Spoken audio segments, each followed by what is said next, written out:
dia itu gembala yang baik. Saudara, domba itu hewan yang boleh dikatakan sangat bodoh. Beda dengan kucing. Ya, dalam cerita di masyarakat, nah memang fakta begitu, kucing itu pintar.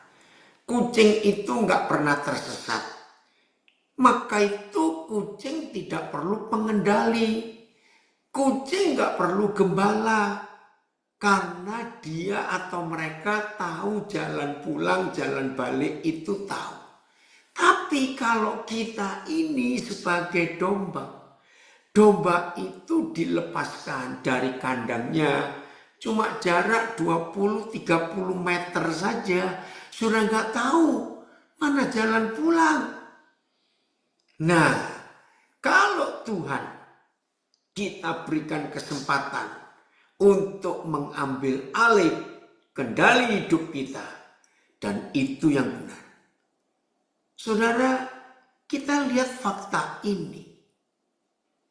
Kita ini sejam setelah ini, jangan takut ya kalau saya katakan ini, sejam setelah kita dengar belajar ini bersama-sama, kita itu tidak tahu akan terjadi apa di hidup kita. Betul enggak? Sejam saja loh. Atau menit. Berapa kali kita mendengar ada orang, ada saudara kita lagi makan duduk meninggal. Lagi main badminton olahraga meninggal. Dan banyak lagi peristiwa-peristiwa seperti itu. Itulah manusia yang tidak tahu sejam kemudian itu ada apa. Maka itu bersyukur kalau kita sadar bahwa kita ini manusia bodoh yang tidak tahu jalan ke depan itu ada apa, di depan itu ada apa. Maka itu kita perlu seorang gembala, seorang yang menuntun, yang mengambil alih hidup kita. Perlu sekali dalam perjalanan hidup ini yang mana kita itu nggak tahu jalannya kemana. Setuju ya akan hal itu. Nah, kata kendali yang ngatur hidup kita itu siapa? Kita ambil contoh sebelum Daud kita bahas nanti, Musa dan Paulus. Saudara, Musa yang memimpin Israel dari Mesir ke Kanaan itu bukan Musa loh. Musa itu nggak tahu jalan. Filipus sudah jadi host untuk menayangkan. Sudah ya. Musa itu memang hebat. Didikan Mesir karena cucu raja. Jadi Musa itu mempunyai lebih dari 5 gelar. Arsitektur iya, jenderal perang iya, ahli bahasa iya, ya politik internasional iya. Karena apa? Mereka itu, orang-orang Mesir itu mendidik Musa. Hebat sekali. Oi Marcelino Krey, selamat pagi. Itulah yang Tuhan ajarkan kepada kita. Musa memang pandai, tetapi tetap minta Tuhan pegang kendali. Coba kita lihat ayat ini dulu. Keluaran 33 ayat 15. Keluaran 33 ayat 15. Apa yang Musa katakan? Luar biasa. 33 ayat 15. Ayo kita belajar itu. Berkatalah Musa kepada Yahweh, jikalau engkau sendiri tidak membimbing kami, tidak mengambil alih kendali hidup kami, janganlah suruh kami berangkat dari sini.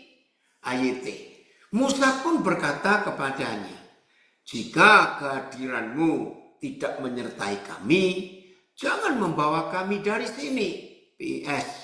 Jawab Musa, kalau Yahweh tidak ikut dengan kami, jangan suruh kami meninggalkan tempat ini. TSI-nya. Lagi kata Musa, jika engkau tidak menyertai kami, tidak mengendalikan hidup kami, mengambil alih, janganlah suruh kami berangkat dari sini. Seorang sehebat Musa masih dengan jujur berkata, ambil alih kendali hidup ini Tuhan. Kami nggak tahu jalan ke depan. Paulus, Kisah Rasul 20 ayat 22. Paulus itu hebat. Paulus itu jenius. Wah, Paulus itu kalau sekarang hidup itu profesor. Tapi dia berkata, Kisah Rasul 20 ayat 22. Tetapi sekarang sebagai tawanan roh yang diikat oleh roh, yang dibelenggu oleh roh, dikendalikan oleh roh, aku pergi ke Yerusalem dan aku tidak tahu apa yang akan terjadi atas diriku di situ. Ini Paulus. Dia menyerahkan kendali hidupnya kepada yang tahu hidup.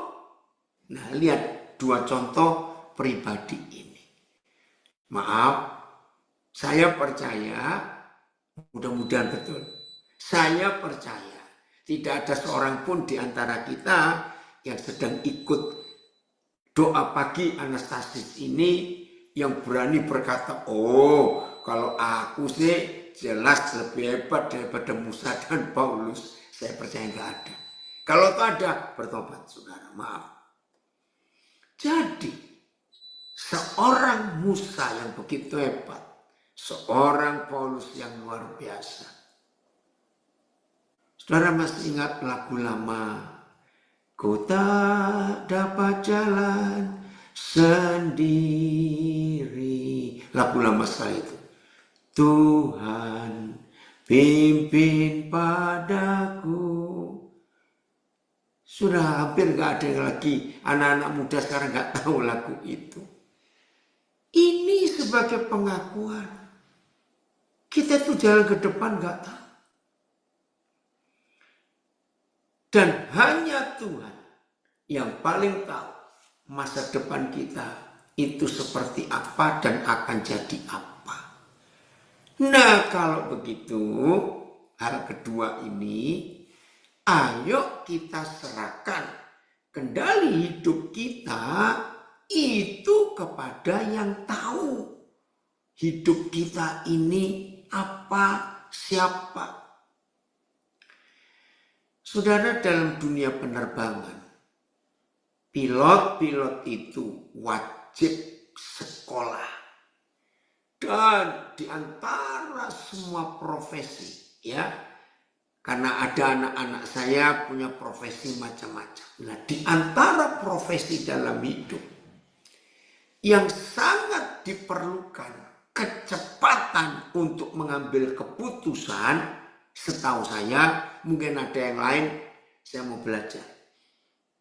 Hanya dua profesi yang begitu terlatih untuk cepat mengambil keputusan dalam sepersekian detik. Bukan dalam 1 detik. Tidak. 1 detik aja kelamaan. Bagi dua profesi ini. Apa itu? Dokter bedah dan pilot. Nah, karena ada anak saya dokter bedah, ada anak saya pilot juga. Saudara, pilot dan dokter bedah itu wajib belajar. Wajib. Nggak mungkin bisa diakui sebagai pilot dan dokter bedah kalau tidak belajar. Oh, celaka sekali kalau begitu.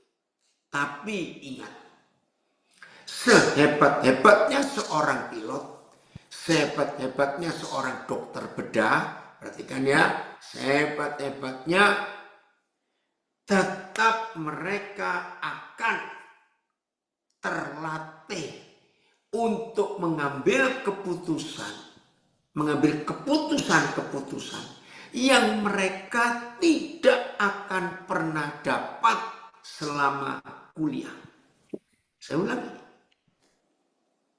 Ada banyak keputusan yang harus diambil oleh seorang pilot, ya, oleh seorang dokter bedah di luar jangkauan ilmu yang mereka pelajari. Contoh, berapa tahun yang lalu dunia digemparkan dengan sebuah pesawat yang baru meninggalkan Bandara New York. Baru meninggalkan berapa menit. Tiba-tiba mesin pesawat itu mati karena ada angsa dan burung yang masuk ke mesin. Dalam keadaan begitu pilotnya terkenal, Sullenberger. Wah, itu saya ngikuti berita itu. Saudara, dalam perhitungan detik bukan menit. Pilot Sullenberger ini mengambil keputusan. Satu-satunya kemungkinan pesawat ini bisa landing. Bisa landing loh. Belum tahu berhasil atau tidak. Itu cuma sungai. Kalau nggak salah Hudson River di New York. Itu satu-satunya tempat yang memungkinkan landing. Nah, pesawat ini nggak bisa balik ke bandara karena baru take off, mesin mati. Wah, pilot ini jadi terkenal, saudara. Tapi saking syoknya, sejak itu dia memutuskan, aku nggak mau jadi pilot lagi. Dia trauma. Dan itu bulan apa? Desember atau Januari. Musim dingin. Bahkan sungai itu beku. Wah, dunia gempar. Akhirnya pesawat ini bisa landing. Dan biasanya pesawat itu nggak cuma berat, tapi kecepatannya.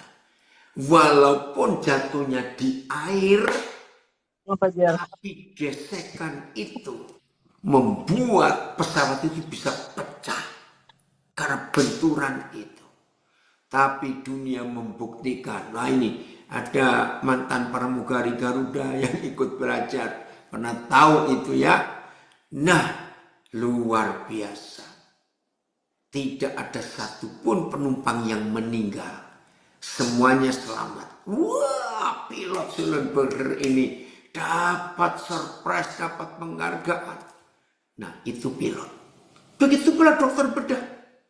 Ketika pasien dalam keadaan gawat, nggak mungkin dokter bedah ambil buku, cari buku yang ini, cari buku yang itu, atau lihat di YouTube.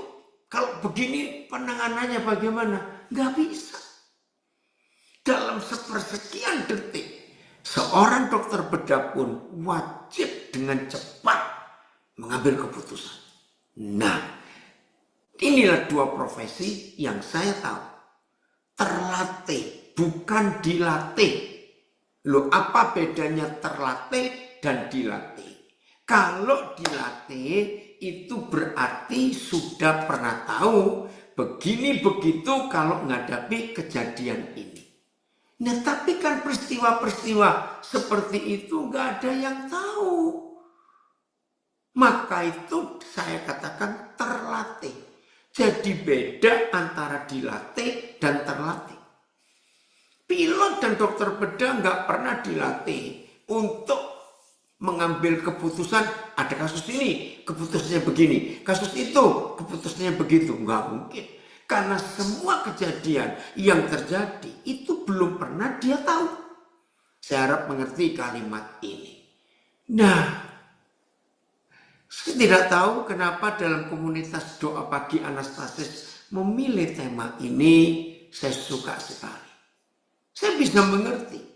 Sebentar lagi kita akan meninggalkan tahun 2025. Dan mau tidak mau. Perhatikan kalimat ini. Dan mau tidak mau kita harus masuk tahun 2026. Mau tidak mau. Kenapa saya katakan ini? Karena ada manusia yang gak mau move on. Ada manusia yang tidak mau maju. Misalnya itu dua hal yang terjadi penyebabnya. Satu, ketika ada orang mengalami kegagalan, mengalami kesulitan, mengalami penderitaan. Ini berapa hari ini di Bali lagi gempar. Saya nggak kenal keluarga mereka. Tapi kemarin saya melihat ya istrinya. Jadi ada seorang ayah dengan 2 orang anaknya meninggal karena kecelakaan. Ya, di daerah saya nggak tahu Kuda atau mana begitu. Nah, saya nggak kenal. Nah, itu saya bisa bayangkan keluarganya ini. Nah, saya nggak tahu anaknya berapa, ya. Tapi ada satu YouTube video tentang istrinya yang kelihatan tegar. Nah, orang diskusi kok bisa setegar itu. Oke, itu bukan urusan saya cuma cerita. Ada 2 penyebab orang nggak bisa move on, nggak bisa maju. Padahal hidup ini harus gerak terus, nggak bisa mandek. Maka itu jangan saudara ada yang mau tetap tinggal di tahun ini. Mau tidak mau kita harus keluar, meninggalkan dan berjalan. Satu, nggak mau move on karena kekecewaan, penderitaan, kesulitan hidup. Udah capek aku hidup, biar di sini saja. Hal yang kedua, itu orang yang menikmati zona nyaman. Aduh, enak sekali ya tahun ini ya. Aduh, luar biasa. Aku mau di sini saja. Nggak bisa. Waktu nggak bisa kita tahan. Dia akan gerak terus. Nah, karena hal inilah saudara dan saya perlu menyerahkan untuk Tuhan mengambil alih kendali hidup kita. Meninggalkan tahun ini, memasuki tahun yang baru.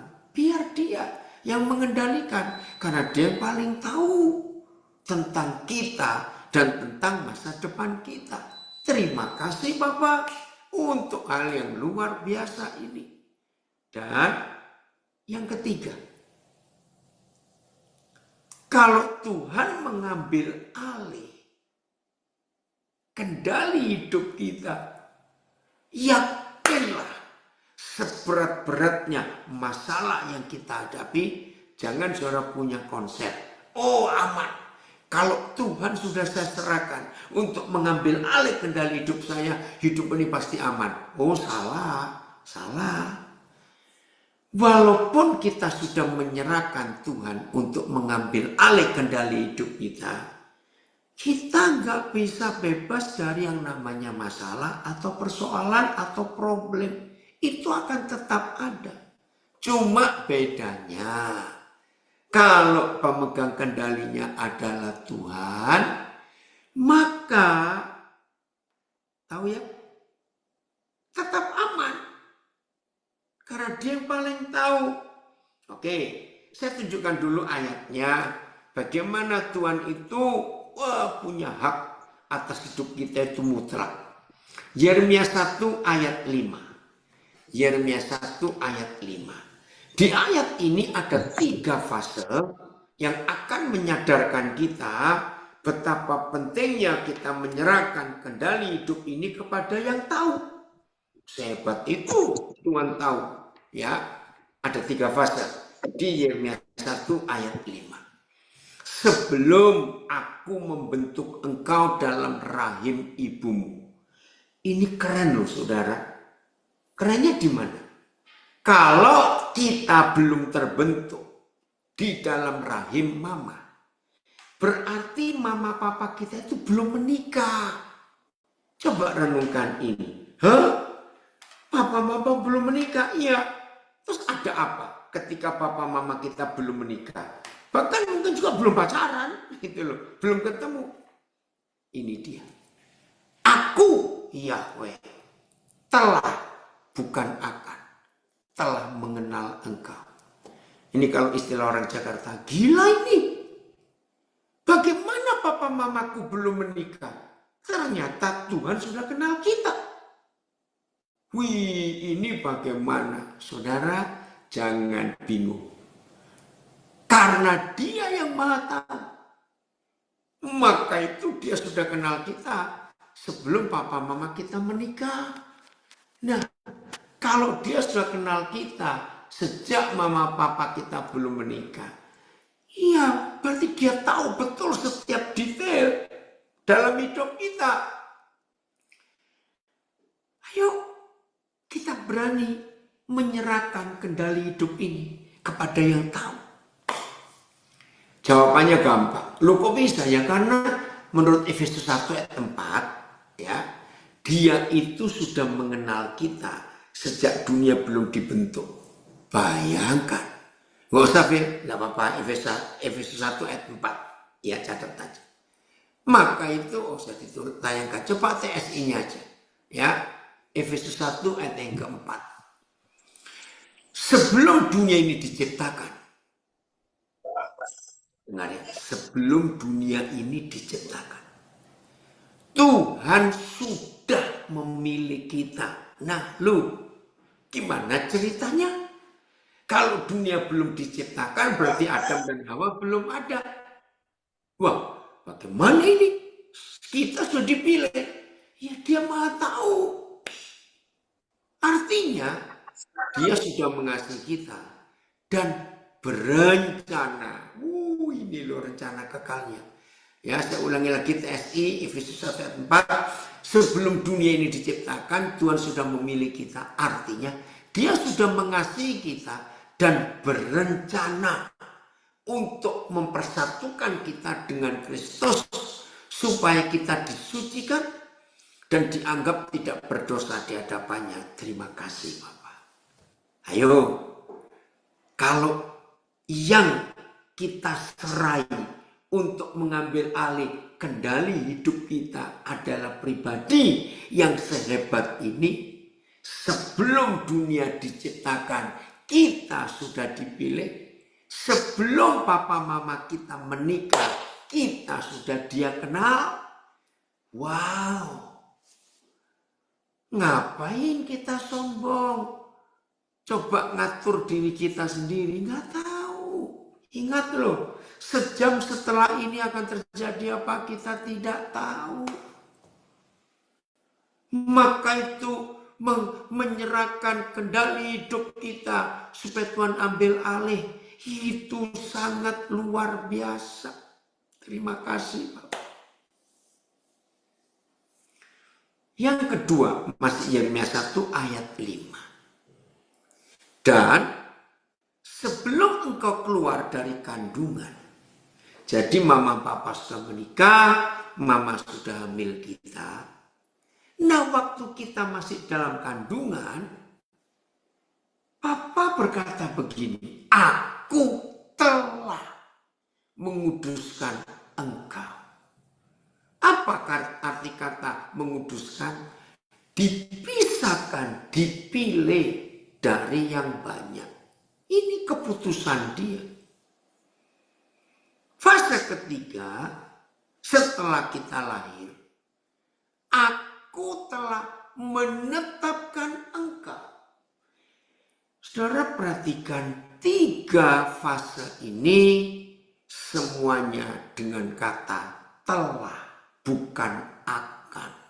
Oh, terima kasih Bapak.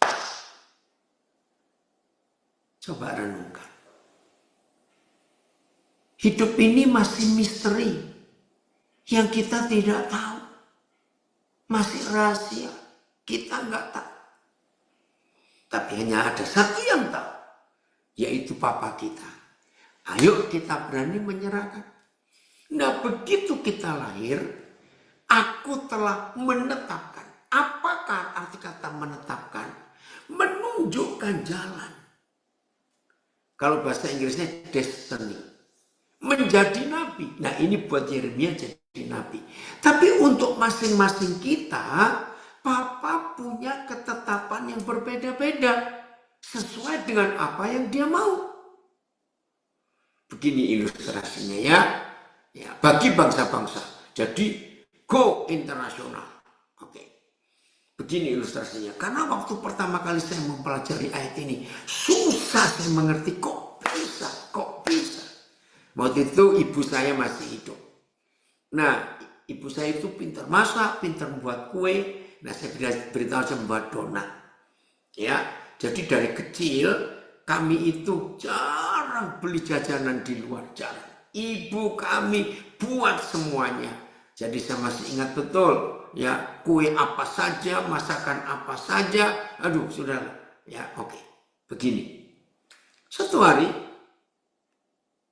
ini bagi saudara yang pintar buat donat, ya misalnya contoh. Pagi itu saudara baru bangun, tapi masih di tempat tidur. Boleh nggak saudara merencana, hari ini aku akan buat 2 juta donat. Jangan protes kok banyak, itu urusan dia bisa kok. Kita nggak usah tanya, 2 juta banyak sekali. Oke. Bisa nggak saudara ini yang masih di tempat tidur merencanakan, yang 500.000 aku kasih ke 10 panti asuhan yang aku kenal. Yang 500.000 lagi aku akan berikan kepada semua tukang ojek, ya penarik apa saja pokoknya di depan rumah aku siapin, suruh bagi-bagi ambil. Yang 500.000 lagi aku akan bagikan ke satpam di daerah mana, sudah 1,5 juta. Yang 500.000 lagi aku akan bagikan ke sekolah-sekolah di mana. Nah, jangan protes. Orang ini bisa, biarin saja. Oke ya. Pertanyaannya, donatnya sudah ada belum? Tolong jawab. Ayo yang di Zoom, Instagram, Facebook. Donatnya sudah ada belum? Belum. Belum. Jangankan donatnya. Ini masih di tempat tidur. Tepung belum beli, bahan-bahan belum beli. Oke, saya lanjutkan. Ingat, karena dia bisa dan punya duit. Jadi jangan dilarang. Kalau ada orang mau buat 2 juta donat, itu urusan dia. Terus, bisa nggak dia punya ide? Rata yang namanya donat kan biasanya bulat, tengahnya lubang. Lagi sekali jangan protes. Orang ini berencana, aku akan buat donat yang model lain, tidak bulat. Yang 500.000 aku buat donat segitiga. Jangan protes, itu maunya dia. Ini loh yang suka protes itu bertobat. Tuhan diprotes terus. Siapa kita? Oke. Yang 500.000, ya belum ya Imelda, kapan kalian berangkat ke Malang? Sebelum yang donat segitiga jadi, dia punya rencana. Yang 500.000 aku akan buat donat segi 4. Tetap tengahnya lubang. Jangan protes. Itu bukan donat, nggak usah protes, itu urusan dia. Pokoknya adonannya banyak donat. Yang 500.000 lagi, aku akan buat model apa gitu. Yang 500.000 lagi model apa. Saudara bisa ngerti nggak? Kalau seorang manusia, ya, dengan kemampuan terbatas, bisa merencanakan sesuatu yang bahan-bahannya belum ada, bahkan bentuknya pun sudah ditetapkan dan sudah dibagi-bagi begini. Apalagi yang Maha Kuasa. Amin. Jadi dia itu punya hak atas hidup kita. Maka itu tema ini akan menjadi masalah bagi yang suka protes dan suka ngomel. Sudahlah, kalau ada di antara kita suka protes, suka ngomel, lebih baik tema ini diganti aja. Iya, betul nggak? Ayo. Oke. Mazmur 139. Sehebat apa kita, sehingga kita harus menyerahkan kendali hidup kita itu kepada Dia. Mazmur 139. Ayat 13 mulai. Luar biasa ini. Ayat 13. Terima kasih Bapak, terima kasih. Mazmur 139 ayat 13. Sebab Engkaulah yang membentuk buah pinggangku, ginjal kita. Menenun aku dalam kandungan ibuku. Wow. Saudara, tahun 85 bulan Mei, saya tanggalnya lupa. Itu pertama kali saya melihat sebuah film proses persalinan. Itu pertama kali. Di kota Toronto, Kanada, di sebuah museum namanya Science Center. Nah, saya sudah membaca Mazmur 139 sebelum saya nonton film. Itu pertama kali saya melihat bagaimana proses persalinan. Saya kagum luar biasa. Kata menenun ini loh saudara. Ayo kita mikir. Begitu kita dengar kata menenun, langsung kita mikir apa? Yang kita pikir itu handmade, buatan tangan, bukan buatan pabrik. Nah, apa bedanya buatan tangan dengan buatan pabrik? Kalau buatan pabrik itu sama semua, hanya nomor registernya aja yang beda. Kalau buatan tangan itu unik, nggak ada yang sama. Apa yang saya pertama kali kagumi dengan ayat ini? Begini. Pernahkah saudara mengalami seperti yang saya alami tahun 80-an itu? Di tempat keramaian, kita melihat orang lalu lalang, seliweran. Perhatikan. Tidak ada orang yang wajahnya sama. Percaya anak kembar satu telur pun tetap ada perbedaannya. Nah, itu yang saya mikir. Yang hidup sekarang manusia itu 8 miliar lebih. 8.000 juta lebih. Yang sudah meninggal sejak Adam. Yang akan lahir lagi setelah detik berikut ini. Tidak ada yang sama. Walaupun wajah manusia tidak ada yang 50 cm. Dia apa itu bundernya? 50 cm. Bagaimana itu? Wajah kita ini cuma segini. Tapi papa nggak pernah kehabisan model. Itulah tenunan. Itulah tenunan. Setelah 1901 manusia menemukan sidik jari. Wah, dunia kejahatan jadi berubah. Sebelumnya orang pelaku kejahatan enak saja. Tapi sidik jari ditemukan. Manusia jahat. Sidik jari bisa dipalsu. Lalu manusia menemukan retina. Bukan kornea ya, retina mata. Maka itu Indonesia sudah pakai waktu KTP elektronik. Bukan tanda tangan, bukan cuma sidik jari. Tapi foto retina. Ini gak ada yang sama sedunia. Lalu dunia makin maju. Bentuk gigi rahang kita, gusi. Ini ternyata sedunia pun gak ada yang sama. Nah, negara-negara maju sudah data kependudukan nggak cuma tanda tangan, sidik jari, retina, tapi juga gusi. Karena itu penting, gak ada yang sama di dunia. Hei, Bapak kita ini luar biasa. Kita ini tenunan. Hebat sekali. Oke, FHI ya, terima kasih Filipus. Mazmur 139 ayat yang ke-13. Engkaulah yang membuat bagian-bagian halus dalam tubuhku dan menenunnya di dalam rahim ibuku. Terima kasih Bapak.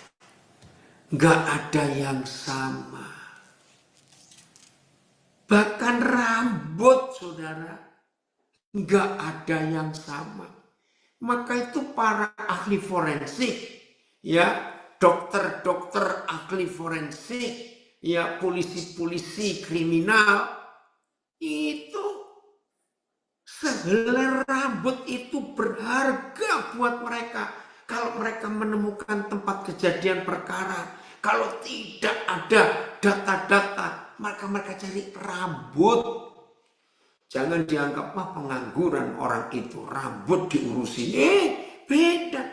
Setiap pribadi kita, kimia rambut ini beda. Bayangkan. Karena kelihatan cuma rambut itu aja. Nah, ini tenunan. Ayat 14. Ayat 14. Kita lihat.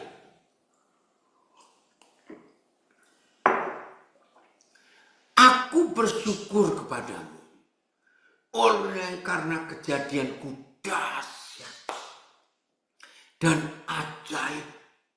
Bagaimana enggak dahsyat dan ajaib? Ketika sperma papa kita membuahi sel telur mama kita, dari 200 sekian puluh juta sperma yang keluar, cuma satu normalnya yang ditentukan untuk menang. Begitu satu sperma bisa masuk ke sel telur, saudara, maka 200 sekian puluh juta yang lain itu langsung mati, saudara. Hebat Tuhan itu, luar biasa. Dan sperma yang lain nurut. Wih, papa kok ajaib. Udah, berapa menit berikut, bukan hari, bukan jam, berapa menit berikut, terbentuk satu sel. Dari pertemuan sperma dan sel telur papa mama kita, terbentuk satu sel. Dari satu sel ini berapa saat kemudian pecah jadi 2. Dan kelipatannya 2 terus 1 jadi 2, 2 jadi 4, 4, 8, 16 semuanya. Nah, 3 bulan lewat, masuk bulan keempat, manusia itu sudah utuh, sudah lengkap. Maka itu saudara yang sangat perlu dijaga. Bulan pertama sampai bulan ketiga. Dan biasanya ibu-ibu yang hamil ini nggak rasa kalau dia sedang hamil. Maka itu ini proses yang sangat berbahaya. Tuhan menenun, ya, Tuhan menenun kita dalam kandungan. Nah, masuk bulan keempat, nggak apa-apa nak, ini ada anak saya bilang terlambat. Masuk bulan keempat sampai kelahiran, itu bukan lagi pembentukan, sudah jadi. Itu pertumbuhan. Sampai semuanya ada. Saudara, kagum sekali hidup yang seperti ini. Terima kasih Bapak. Oke? Ajaib. Aku bersyukur. Mama kita pun nggak tahu proses kejadian anaknya sendiri dalam kandungan. Ayatnya teruskan, jangan keluar lagi. Mazmur 139. Ya, saya ulangi 14. Aku bersyukur kepadamu oleh karena kejadianku dahsyat dan ajaib. Ajaib apa yang kau buat dan jiwaku benar-benar menyadarinya. Tulang-tulangku tidak terlindung bagimu ketika aku dijadikan di tempat yang tersembunyi. Dan aku direkam di bagian-bagian bumi yang paling bawah. Saudara, Ronsen, ya, penemu Ronsen itu orang Jerman. Ya, penemu Ronsen, orang Jerman. Ya, dia meninggal di kota Gießen. Orang hebat. Nah, maka itu zaman dulu sebelum ada sinar X, foto X-ray, orang-orang tua dulu bilang, ayo kamu di Ronsen, ayo kamu di Ronsen. Itu orang Jerman, penemunya. Nah, ternyata Ronsen dan USG itu ketinggalan jauh kalau dibanding Daud. Coba bayangkan, ini berapa ribu tahun yang lalu. Tulang-tulangku tidak terlindung bagimu ketika aku dijadikan di tempat yang tersembunyi dan aku direkam di bagian-bagian bumi yang paling bawah. Saudara bayangkan, untuk tembus ke tulang kita yang masih janin, embrio, jabang bayi dalam kandungan mama, itu harus melewati berapa lapisan. Pertama, lapisan kulit luar perut mama kita. Nah, lapisan kulit ada berapa lapis? Setelah lapisan kulit, langsung ketemu daging perutnya mama kita. Daging pun ada berapa lapis? Kalau orang Tionghoa bilang sam-sam itu ya ini, maaf ya. Nah, setelah daging, lalu ada plasenta. Di dalam plasenta ada air ketuban. Nah, kita direndam dan berenang di situ 9 bulan 10 hari. Saudara bayangkan, baru ketemu kita. Nah, ketika dapat kita pun kita punya kulit lagi. Kita punya lapisan daging lagi.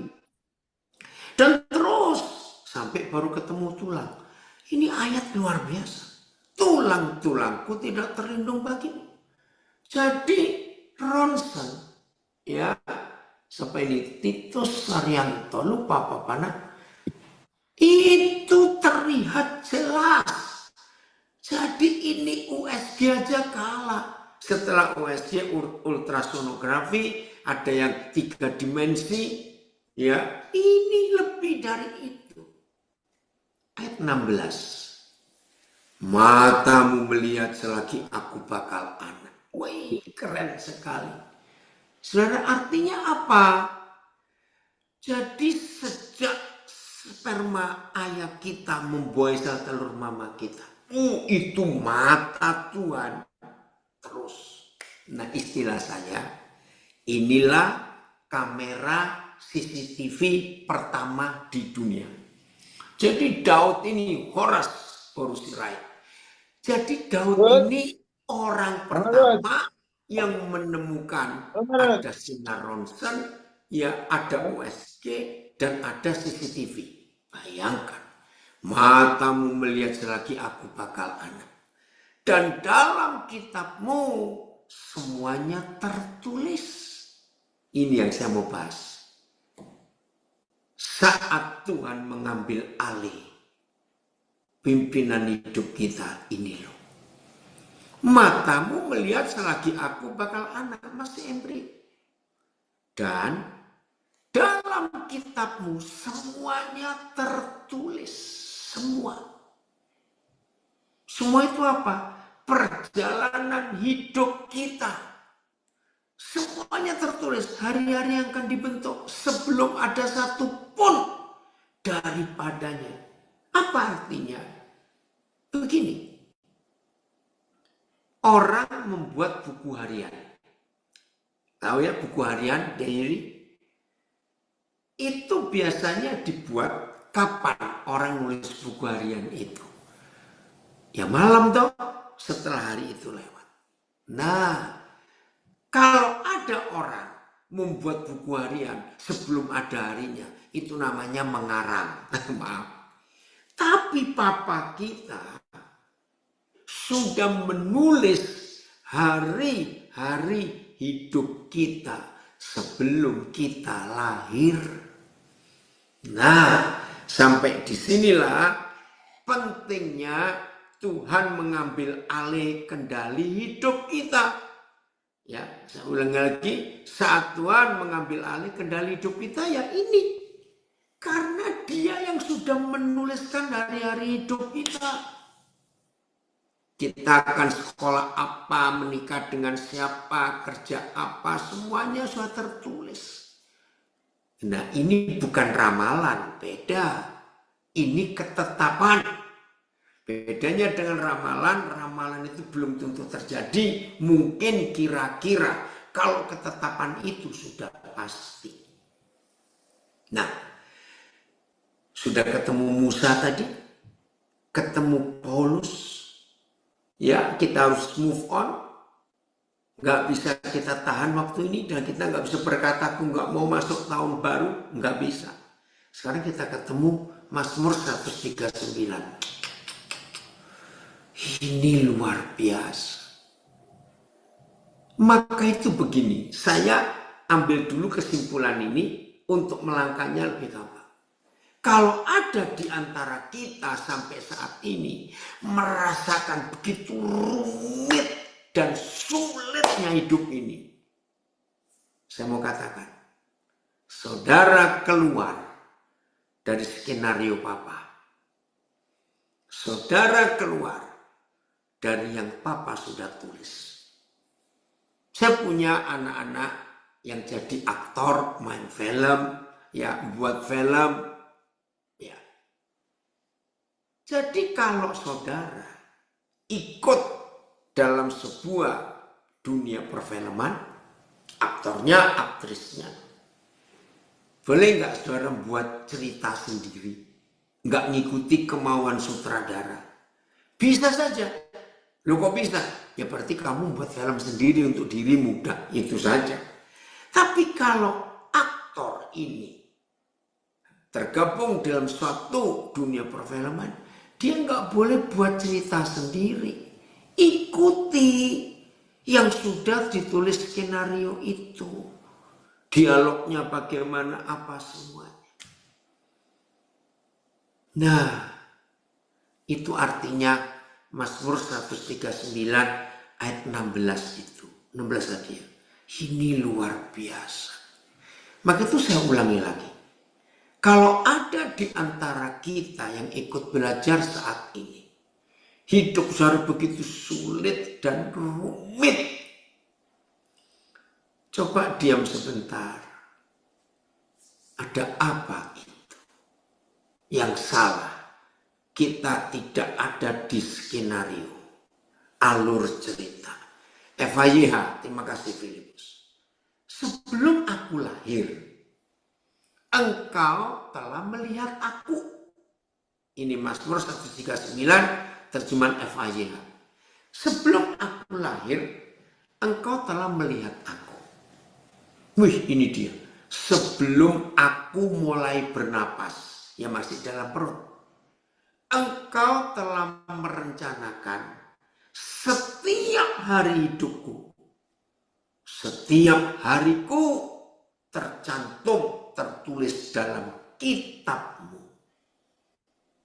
Nah, kalau kita mau ambil kata setiap hariku tercantum dalam kitabmu, ada satu pelajaran sendiri. Bukan kehendakku yang jadi, Bapak, biar kehendakmu yang jadi. Nah, itu artinya. Jadi apa yang sudah tercantum, apa yang sudah tertulis di kitabnya Tuhan untuk hidup kita masing-masing, itu yang harus terjadi di hidup kita. Nah, ini artinya saat Tuhan mengambil alih hidup kita, itu akan luar biasa. Hidup itu jadi ringan, hidup itu jadi menyenangkan, hidup itu jadi indah. Terima kasih Bapak. Ayo saudara, kita ikuti ini. Supaya apa yang Tuhan nyatakan, itu gampang kita ikuti. Oke, sampai di sini. Saya berhenti sebentar. Ya, ada nggak yang ingin menanyakan sesuatu atau menambahkan sesuatu? Yang di Instagram, Facebook bisa nulis. Nanti saya akan baca. Yang di Zoom juga bisa nulis. Saya baca atau saudara mau langsung. Maaf ya, host atau moderator, saya kasih kesempatan dulu. Saya merasa harus berhenti dulu. Ada nggak yang mau tanya di sini sampai bagian ini? Ini belum selesai ya, belum selesai. Ada? Coba kalau ada. Betul, ini guru kami anak saya di Nabiri. Papa kita dahsyat, betul. Dia paling tahu hidup ini. Ada? Ada satu orang dari Ibu Abigail. Silakan. Dalam bentuk Langsung pertanyaan boleh. ya Ibu, silakan Ibu. Iya, saya mau bertanya Bapak, ini terkait dari apa yang disampaikan. Bagaimana kalau seseorang itu dia baru menyadarinya setelah mungkin usianya sudah 60 tahun, lalu kemudian dia sudah spend time, waktu yang begitu banyak itu, yang tadi Bapak sudah sampaikan dari bakal anak sampai 60 tahun dia gunakan untuk hal-hal yang sia-sia, yang salah, sementara kan Tuhan itu punya destiny dalam hidupnya. Nah ini bagaimana kalau misalnya kondisinya seperti itu? Jadi seolah-olah waktu yang dia berikan itu cuma sedikit itu saja. Saya akan jawab ya. Oke. Musa adalah contoh. Saudara sadar nggak? Musa itu mulai menggenapi panggilan Tuhan. Musa itu mulai kembali ke buku hariannya Tuhan. Itu umur 80. Bayangkan. Seharusnya 40 tahun sebelumnya. Waktu Musa umur 40 tahun, seharusnya dia mengerjakan itu. Tapi karena dia bandel, pakai kekuatannya sendiri. Dia mengambil alih kendali hidupnya dengan cara. Pasti ingat waktu dia umur 40. Dia pikir kalau dia bisa membela orang Israel sebangsanya yang ditindas itu, wah, dia akan dapat pujian, dia akan dapat dukungan. Malah kebalik. Dia jadi buronan 40 tahun di padang gurun. Artinya, pertobatan kita itu memulai lembaran baru. Asal mau bertobat saja. Amin. Tema ini kembali dalam kendali Tuhan. Nah, kenapa Phil nggak ngerti? Maksudnya Papa Hus itu apa? Ngerti nggak ini? Jadi Musa itu, lihat Saulus. Walaupun nggak ditulis umur berapa dia, tapi kan sudah cukup lama. Dia sudah mengembara, jadi anggota Sanhedrin, ahli Taurat. Baru dia terima panggilan dan dia bertobat. Jelas ya Bu, jadi Tuhan kita luar biasa. Ya, penjahat yang disalib bersama Tuhan Yesus, walaupun hari itu dia langsung meninggal, tapi tetap dia bertobat dan memulai hidup yang baru. Dan Tuhan Yesus berkata, hari ini kamu bersama aku di Firdaus.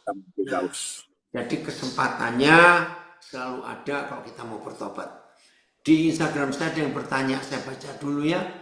Bagaimana kalau kita tahu kita ada dalam skenario Tuhan atau tidak, khususnya melaksanakan apa yang Tuhan mau, kita juga pastinya akan hadapi banyak masalah. Gampang. Jangan kita melakukan ini. Tuhan, aku punya rencana ini, tolong berkati ya Tuhan. Nah, itu bukan. Untuk mengetahui kita hidup dalam rencana Tuhan, ya lakukan doa Tuhan Yesus. Bukan kehendakku yang jadi, biar kehendakmu yang jadi. Amin. Artinya, sebelum kita buat apa-apa, jangan buat rencana dulu, kosongkan hidup kita, nol posisinya. Kalau naik mobil posisi netral, kalau itu otomatis, baru Tuhan berencana. Nah, saya beri contoh ya. Abraham sebelum jadi Abraham. Saudara, Abraham ini luar biasa. Nah, ini loh contohnya. Abraham itu nggak punya planning untuk ke depan bagaimana. Pokoknya dia ngurus keluarganya, tinggal di rumah orang tuanya. Biasa. Tiba-tiba Yahweh Tuhan datang. Bram, besok kamu pergi, ajak keluargamu ke tempat yang akan kutunjukkan. Saudara, saya punya ilustrasi begini. Ya, jadi Abram ini dipilih karena Tuhan tahu Abram ini nggak punya rencana, nggak punya pilihan dalam hidup. Nah, Tuhan akan selalu bekerja kepada manusia yang hatinya tulus, nggak punya rencana, nggak punya pilihan, sehingga ketika Tuhan mengendalikan hidupnya, orang ini pasti nurut karena nggak punya rencana. Kalau Abraham sudah punya rencana, aku mau beli tanah 10 hektar, aku mau berternak yang di 2 hektar, aku mau nanam ini yang di 2 hektar lagi, ya Tuhan nggak akan panggil karena sibuklah dengan urusan itu. Nah, begini ilustrasinya. Kalau ada seorang hamba Tuhan hebat, luar biasa pelayanannya. Tiba-tiba suatu malam ini di Jakarta ya, sambil contoh. Hai hambaku, besok kamu ke Bandara Soekarno-Hatta, ajak keluargamu. Pasti tanya, kemana Tuhan? Jangan tanya dulu, pokoknya ke bandara dulu. Maaf ini ya, maaf. Kira-kira kalau hamba Tuhan itu model kita, langsung berangkat nggak besoknya? Ngajak keluarga? Kira-kira? Enggak. Mesti doa puasa dulu, cari lagi kehendak Tuhan. Lu ngapain cari lagi kehendak Tuhan? Tuhan sudah bilang, besok kamu berangkat kok. Nah ini loh. Jadi, kita akan ada di skenario Tuhan. Kalau hidup ini nggak punya rencana apa-apa, nggak punya pilihan apa-apa. Loh, hidup itu kayak apa? Nah, jangan marah, jangan kaget dulu. Waktu Tuhan menyuruh saya dari Amerika pindah ke Papua, itu tahun 89. Saya itu nggak tahu nanti di Papua mau buat apa. Nol. Tapi saya taat. Begitu Roh Kudus bicara, kamu ke sana Daniel, itu saya terpancing lewat buku judulnya From Jerusalem to Indonesia. Ya, itu Papua, Irian Jaya, From Jerusalem to Irian Jaya, karena ditulis oleh Ruth Tucker. Begitu saya selesai baca buku itu, wih, suara papa saya jelas, Daniel kamu ke sana. Pertanyaan saya langsung, kapan Tuhan? Saya nggak pakai doa dulu, karena itu rencananya. Nah, kalau saudara dan saya mengenolkan diri, maka gampang Tuhan pakai kita. Itu dia. Oke, ada yang tanya, kalau Tuhan mengambil alih kendali hidup, kenapa anak Tuhan yang di Sumatera diizinkan ada yang meninggal karena bencana? Oke, saya akan jawab. Saudara, kalau meninggal, itu nggak usah kita diskusikan. Entah meninggal karena sakit, karena kecelakaan, karena dibunuh, ya karena tenggelam, karena seperti di Sumatera. Itu sudah hal yang harus terjadi di hidup kita. Kapan saja kita pasti akan meninggal. Maaf, seandainya nggak ada bencana banjir itu, apakah orang-orang itu nggak akan meninggal? Meninggal. Ya, oke. Bencana di Sumatera itu bukan karena Tuhan, itu karena ulah manusia. Oke, coba kita lihat Wahyu 1. Ya, ayat 19 kalau tidak salah atau 17. Yang dikatakan Tuhan itu memegang segala kunci maut. Ya. Oh, ada yang lanjut, tapi kadang selalu dihadapkan dengan pilihan yang terkadang justru salah, padahal awalnya lancar dan dipikir itu dari Tuhan. Nanti saya akan jawabnya, enggak. Kalau yang dari Tuhan, walaupun salah, nanti Tuhan akan belokkan lagi. Bentar, 17, 19. Oh, 18 ya. Lihat ini. Dan yang hidup aku telah mati. Namun lihatlah, aku hidup sampai selama-lamanya. Saudara perhatikan kalimat ini. Dan aku memegang segala kunci maut dan kerajaan maut. Ya, jadi menurut ayat ini, meninggal, maut atau mati, itu ada banyak kunci. Segala kunci maut, TSI-nya, TSI-nya. Akulah sumber kehidupan, meskipun aku pernah mati. Tetapi lihatlah, aku hidup sekarang. Dan hidup sampai selama-lamanya. Amin. Aku memegang kunci Seol. Ya, Seol ini bahasa Yunani tentang kematian. Dan berkuasa atas kematian. Jadi akulah yang berwenang menentukan kapan setiap orang mati. Dan aku juga berkuasa menghidupkan kembali. Nah, jadi cara mati itu ada banyak, saudara.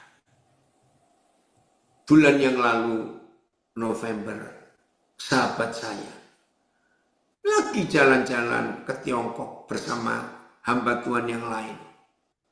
Wah, ada di dia meninggal karena serangan jantung. Nah, mereka sekeluarga ini taat Tuhan, tapi ada masalah dihadapkan. Mereka nggak mau dikremasi, harus dikubur.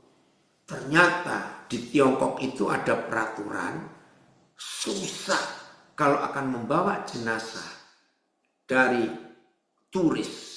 Wah, ribet. Saya diajak diskusi oleh keluarganya. Jadi gimana ini kalau dikremasi? Karena begitu repotnya untuk membawa jenazah. Nah, itulah hebatnya Papa kita.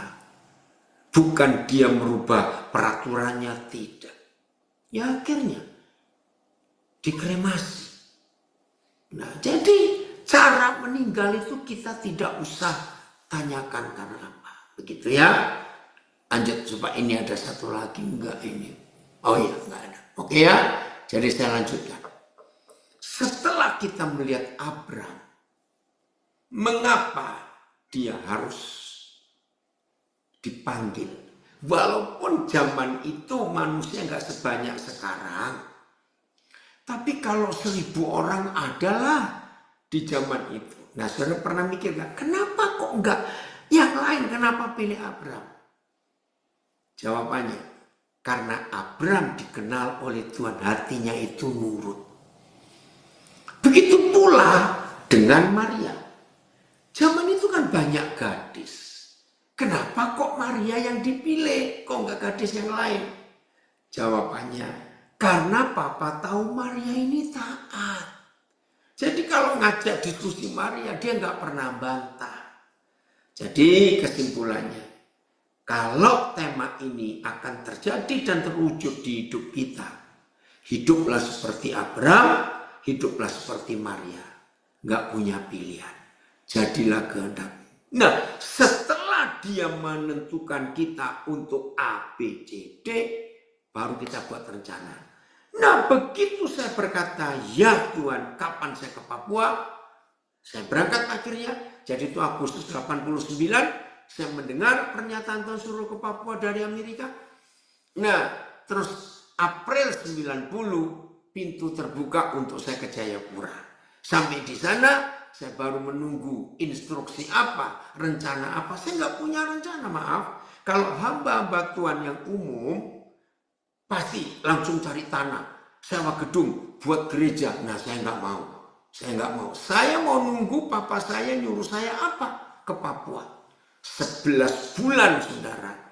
Saya cuma keliling. Waktu itu baru 9 kabupaten, 1 provinsi. Setelah lewat bulan 11, bulan ke-11, baru Papa bilang buka sekolah. Oh, saya tahu. Ya, jadi Tuhan itu sangat luar biasa. Jadi jangan buat rencana, Tuhan suruh tanda tangan. Salah. Biar rencananya dari Papa dan kita melakukannya. Itulah cara Tuhan mengendalikan hidup kita ini. Saya pernah punya pengertian gini ini soal Maria. Apa yang bakal terjadi pada Gabriel? Malaikat itu loh, ya, yang disuruh nemui Maria. Tapi hari itu Papa bilang begini kepada Gabriel. Gabriel, mulai besok kamu turun ke dunia, cari gadis yang mau hamil sebelum menikah. Tapi nggak sebut Maria di Nazaret. Pernah bayangkan? Kira-kira Gabriel perlu waktu berapa belas bulan, berapa tahun. Pagi-pagi turun dari surga ke dunia, cari satu tempat. Gadis-gadis, siapa mau hamil sebelum nikah? Gak ada. Balik lagi, besok turun lagi. Maaf, ini sekolah minggu. Tapi mengapa surga langsung menunjuk Maria yang di Nazaret? Karena Maria ini adalah pribadi yang Tuhan diserai untuk kendalikan hidupnya. Terpujilah Tuhan, bahagialah hidup, nikmati walaupun ada masalah. Di tahun yang akan datang, kalau mulai hari ini kita menyerahkan kendali hidup ini, biar Tuhan yang pegang, biar Tuhan yang arahkan. Tuhan memberkati kita semuanya. Dan hidup ini pasti indah dalam rencananya. Haleluya. Saya kembalikan kepada siapa hostnya? Ya, terima kasih kepada Bapak Daniel Alexander yang sudah menyampaikan kebenaran firman Tuhan buat kita sekalian. Tadi ada di chat pertanyaan dari Noni Chan, katanya kalau bayi cacat itu apakah dari Tuhan Ya, atau bagaimana? oke. Silakan Filipus ini Bapak sebenarnya belum, jawab. rekamannya belum dimatikan ya? Belum, Pak. Ya oke. Nah ini saya jawab. Kalau bayi lahir cacat, apakah ini termasuk skenario Tuhan? Enggak. Kita buka Yakobus 1 ayat 17. Yakobus 1 ayat 17. Saya akan pakai dua penjelasan. Satu secara Alkitab, satu secara ilmu pengetahuan medis. Setiap pemberian yang baik dan berasal dari Tuhan. setiap anugerah yang sempurna datangnya dari atas. Saudara perhatikan setiap. Artinya semua luar biasa. Yang baik dan setiap yang sempurna. Itu datang dari Bapa. Pak Ari bisa di-mute suaranya Pak Ari, speakernya. Ya, oke, makasih Pak Ari. Saudara, yang dari Bapa itu semua yang the best. Nggak ada yang salah. Nah, ini firman. Nah, tapi kenapa anak bisa cacat? Maaf ya, Ibu yang tanya. Saya banyak menghadapi juga keluarga-keluarga anaknya cacat. Ternyata secara medis dibuktikan 100% anak lahir cacat itu faktor istilah umum, istilah asing, human error, karena salah. Ini yang luar biasa.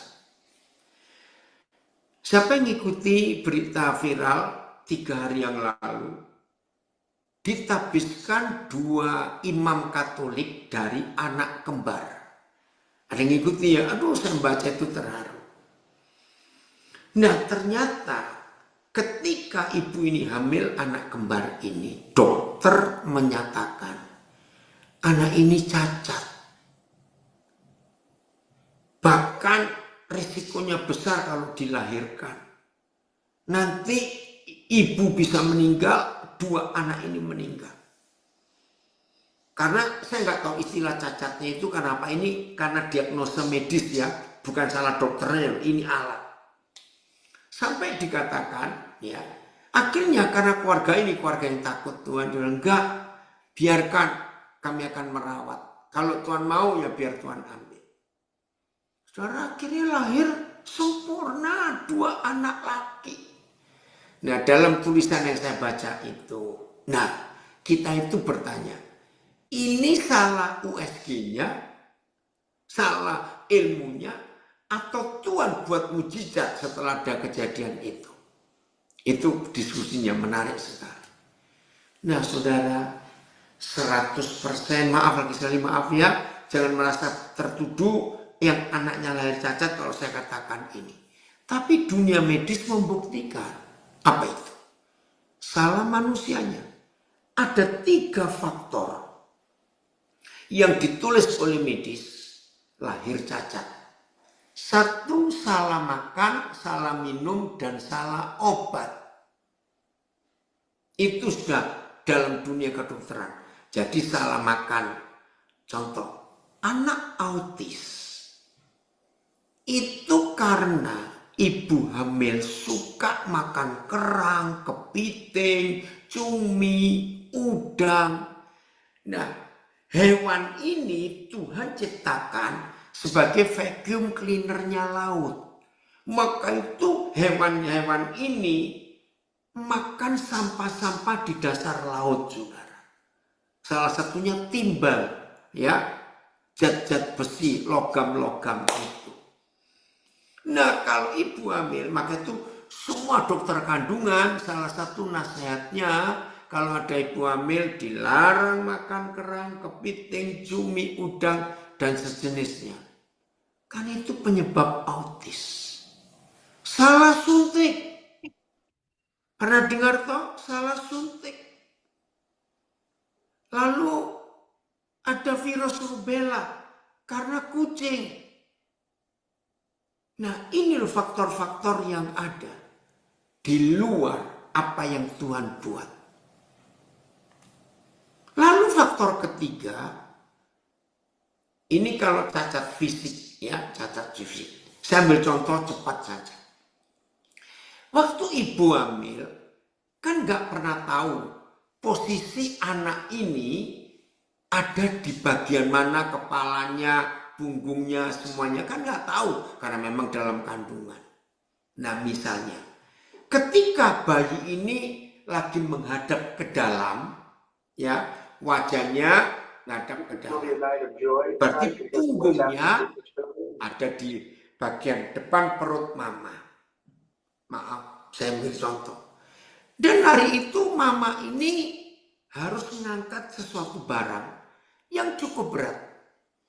Mau nggak mau kan membungkuk mama ini. Sambil bungkuk, angkat barang.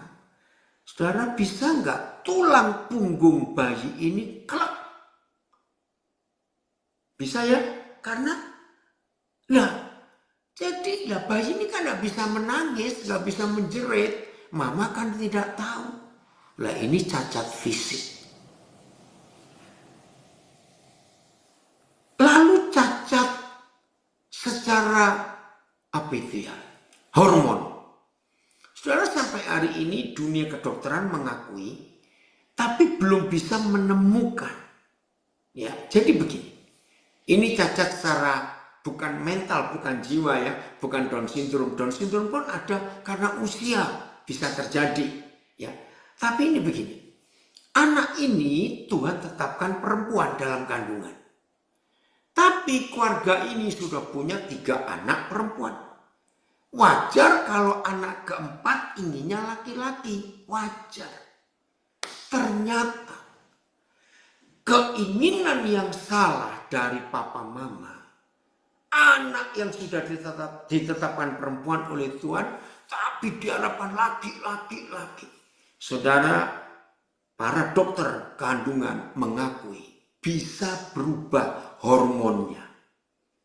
Tapi secara teknis medis belum diketahui.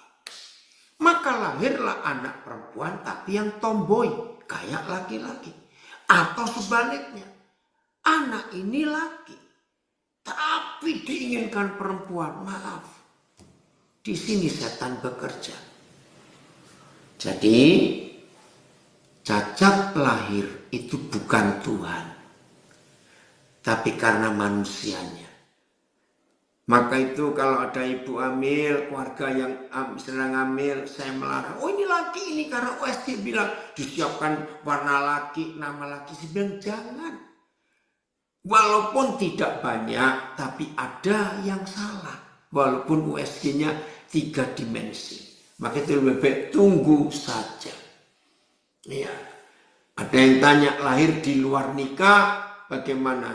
Ya bukan soal kehendak Tuhan atau tidak.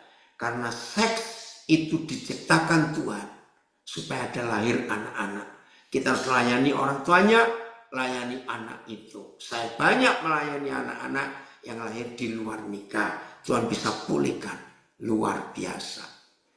Oke, host. Ya, terima kasih Bapak Daniel Alexander sudah menjawab ya pertanyaan Ibu Noni Chan tadi ya. Karena waktunya nih udah 6:30 WIB lebih 1 menit, maka kita kasih kesempatan satu lagi. Ada pertanyaan silahkan. Kalau nggak ada, kita mau doa syafaat. Saya mau tanya. Ya, Pak Yusuf Rusli, ya silahkan. Satu orang lagi aja ya, udah. Ya, ini. Silahkan. Kepada Bapak Pendeta Daniel Alexander, saya dengar Bapak banyak melayani di Papua, di Nabire, dan banyak anak-anak asuh yang Bapak angkat di sana. Pertanyaan saya, Bapak sukses di dalam mendidik orang-orang Papua yang jadi S1, S2, S3. Benarkah itu Pak Daniel? Betul, betul sekali Pak Yusuf. Ya? Benar.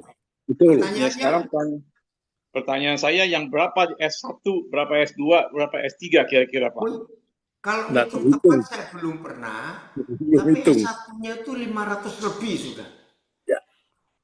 S2-nya itu 60 lebih. Puji Tuhan. S3-nya hampir 11. 11. Hampir. Saya puji Tuhan, Bapak sukses dalam mendidik orang-orang Papua.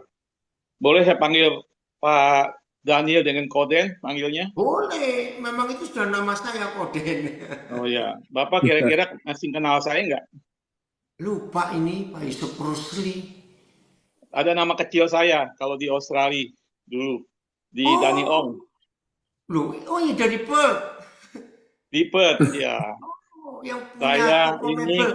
Yang punya panggilan toko saya mebel. nama kecil saya Iya, Tami. yang punya toko mebel. Iya, Pak Oh, Koden pernah wow. tinggal di rumah saya sama Ibu Louis Iya, iya. tahun 95 atau 96. Kita udah Saya lama nggak panggilannya, ketemu. saya Iya. panggil Korusli ini dulu. Korusli. Oke, Koden.